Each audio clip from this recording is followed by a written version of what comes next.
Hi, welcome to Bearded Meeple. Now, something you may not know about me is I'm afraid of the dark. I mean, come on, you don't know what's there. What's going to try to get you? And in today's game, staying in the shadows is key to winning. It's for 2 players, ages 8+, and it'll play between 10 to 15 minutes. All you have to do is maneuver your gnome around the board, but watch out, because wherever the moonlight shines, that restricts your path. It's brought to us by Analog Game Studios. It's Gnomes at Midnight. Let's take a look at it. In the game, we have double-sided boards. These boards will align based on the icon. Each player will receive 5 gnomes and a hand of 6 cards. Each turn, a card is revealed, and it will show where the moonlight will shine. A gnome is not able to travel to that matching icon during a turn. And then there are the objective cards. These are how you are attempting to place your gnomes on the board in a particular configuration. And the orientation of the card is irrelevant. Let's take a look at the setup and the gameplay. Shuffle the dance cards and reveal one. This will be the configuration you're attempting to achieve for this game. And remember, the orientation of the configuration doesn't matter.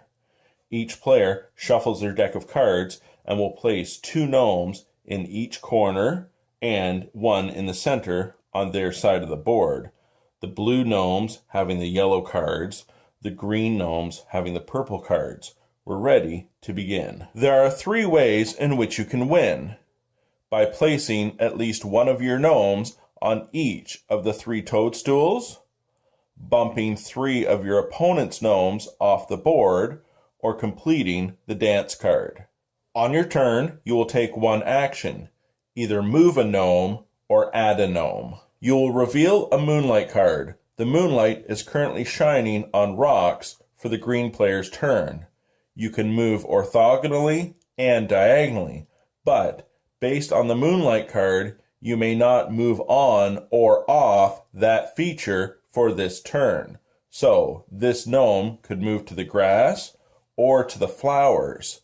He could not move to the rocks. And if he was currently on rock and the card was revealed, he would not be able to move off. Gnomes are also allowed to hold hands, and you may move 2 together at the same time. By moving one of your gnomes into an opponent's space, you will bump that gnome, or gnomes, if there are 2 of your opponent's gnomes there, off the board.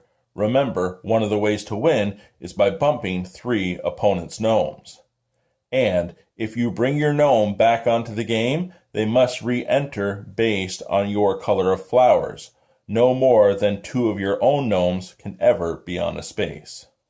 And that's the game. Revealing a card to indicate where you can or can't move from, moving your gnomes in an attempt to either knock 3 of your opponent's gnomes off the board, get 1 of each of your gnomes on the toadstools, or fulfilling the dance card. And that, my friends, is Gnomes at Midnight. Now, a couple of things I would like to say. First off, this is just a prototype. It's not final production quality. I know they're looking for funding on Kickstarter, and one of their stretch goals is Gnome Minis. Those would be great to add to this game, so I really hope they do it.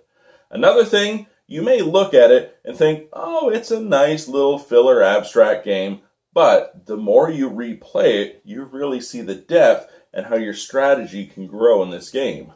I enjoyed it. It's quick, fast fun. I hope you get a chance to check it out. I'll talk to you again soon.